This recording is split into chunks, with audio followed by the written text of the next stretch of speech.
7 నెలల అనుభవం తర్వాత మరి ఆ రోజు అసెంబ్లీలో చర్చ సందర్భంగా వచ్చిన అభిప్రాయాలన్నీ కూడా ఇవాళ వాస్తవంగా మనకు కనిపిస్తున్నాయి.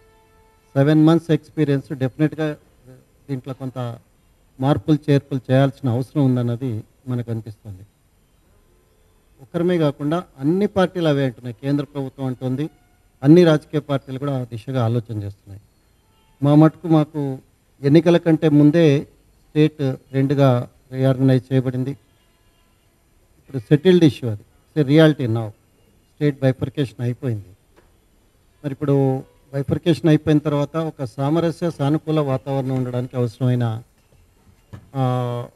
చట్టాలు కూడా రావాలి.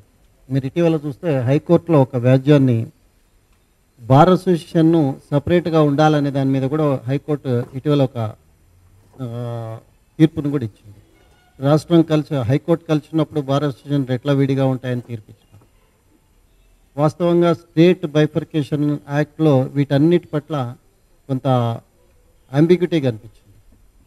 ఇప్పుడు ఇంతకుముందు ప్రొఫెసర్ గారు చెప్పినట్టు పోలవరానికి సంబంధించి కానీ, అట్లే ప్రాణహిత చేవెళ్ళ జాతీయ ప్రాజెక్టుగా చేపట్టాలని ఇక్కడ ప్రాంత ప్రజల చిరకాల వాంఛ ఉండే. దాంతోపాటు 9th 10th షెడ్యూల్కి సంబంధించి కొన్ని అందులో మిస్ అయినాయి. అసలు దేంట్లో చేర్చబడిన ఇన్స్టిట్యూషన్స్ కూడా కొన్ని ఉన్నాయి. 9th షెడ్యూల్ 10th షెడ్యూల్లో చేర్చబడిన ఇన్స్టిట్యూషన్స్ కూడా కొన్ని నిండిపోయినాయి.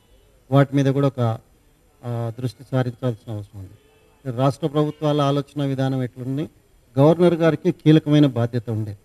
గవర్నర్ గారు 2 రాష్ట్రాలకు ఆయననే గవర్నర్గా వ్యవహరిస్తున్న ఉద్దేశం కూడా కేంద్ర ప్రభుత్వం ఏంటంటే 2 రాష్ట్రాలకు ఒకరినే పెట్టిన ఉద్దేశం కూడా సమస్యలు వస్తే ఆయన సెంటర్ పాయింట్గా ఉండి ఒక జడ్జిగా ఉండి లేకుంటే ఒక కౌన్సిలర్గా నచ్చజెప్పేందుకు ఆయన రోల్ ప్లే చేస్తాడు అనేది సెంట్రల్ గవర్నమెంట్ ఆలోచన అయ్యి ఉంటుంది. అందుకని ఆయన 2 రాష్ట్రాలకు కంటిన్యూ చేసినారు.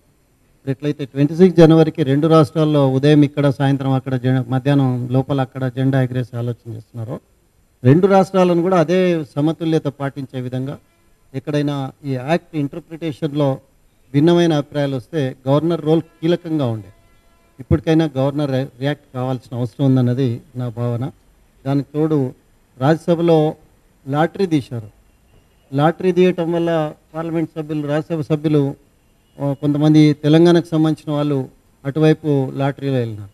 ఇవాళ నిధుల కేటాయింపు ఏ రకంగా చేయాలి? ఒక నోడల్ డిస్ట్రిక్ట్ని ఎన్నుకోవాలి. నేను కూడా రాజ్యసభలో పనిచేసిన. ఒకసారి వేరే స్టేట్ అయిపోయిన తర్వాత మళ్ళీ నిధుల కేటాయింపులో రెస్ట్రిక్షన్స్ ఉంటాయి. 50 లక్షలకు మించి పక్క రాష్ట్రానికి ఇవ్వడానికి వీల్లేని పరిస్థితి ఉంటుంది. ఈ రాష్ట్రానికి సంబంధించిన వ్యక్తి ఆ రాష్ట్రంలో లాటరీలో వస్తే ఆ రాష్ట్రానికి సంబంధించిన వాళ్ళు ఇటువైపు వచ్చినారు. వాళ్ళకు సాంకేతికంగా ఇబ్బంది వస్తుంది, వాళ్ళ లొకేషన్ వైజ్ కూడా ఇబ్బందులు వస్తాయి. దీన్ని కూడా మరి ఇటీవల ఎట్లయితే కౌన్సిల్ కోసం ఒక అమెండ్మెంట్ ప్రతిపాదించినారో రాజ్యసభ సభ్యులకు సంబంధించి కూడా ఈ లాటరీ విధానం వల్ల వచ్చిన ఇబ్బందులను తొలగించడానికి కూడా కేంద్ర ప్రభుత్వం చొరవ తీసుకోవాల్సిన అవసరం ఉంది. అట్లే ఐఏఎస్ ఐపీఎస్ ఆఫీసర్లకు సంబంధించి ఇవాళనే మనం పేపర్లలో చూసినాం. ప్రధానమంత్రి అంగీకరించినారు, జాబితాలు ప్రచురించినారు. మళ్ళీ దానికి అభ్యంతరాలు లేదనంటే 15 రోజుల లోపల తెలపాలి. 45 రోజులు అయిన తర్వాత ఫైనల్ లిస్ట్ వస్తుంది.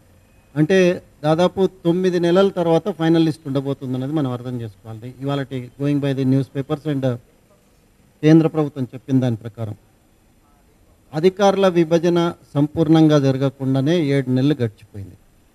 మరి ఏ ప్రభుత్వానికైనా ప్రభుత్వం నిర్ణయం తీసుకుంటే ఇంప్లిమెంట్ చేసే ఏజెన్సీ కానీ ఫోరం కానీ అధికారుల ద్వారానే జరగాలి.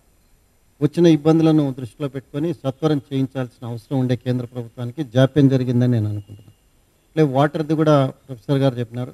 వాటర్ ఏమో state subject, water dispute central government subject. మన స్టేట్ అని కాకుండా జనరల్గా కూడా water is a state subject, dispute is central government subject. Water డిస్ప్యూట్స్కి ఒక మినిస్ట్రీని కూడా వాటర్ రిసోర్సెస్ అంటున్నారు, కానీ బేసిక్గా రిసోర్సెస్ వాళ్ళు ఏఐబీపీ కొంత నిధులు ఇస్తున్నారు, కానీ డిస్ప్యూట్స్ అన్నీ వాళ్ళ చేతుల్లోనే ఉంటున్నాయి.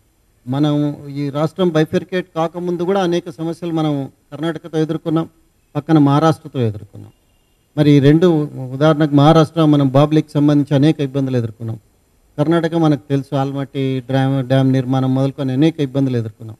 ఫర్దర్ ఇట్లాంటి సమస్యలు రాకుండా కూడా కేంద్ర ప్రభుత్వం ఒక దూరదృష్టితోన పారదర్శకమైన 2 రాష్ట్రాలకు ఆమోదకరంగా ఉండే విధంగా ఒక విధానాన్ని రూపొందించాల్సిన అవసరం ఉంది.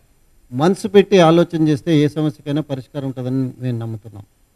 డిస్ప్యూట్స్ను వదిలేస్తే కొన్నిటికేమో సహజ పరిష్కారం వస్తుంది, కొన్నేమో జటిలమైపోతాయి.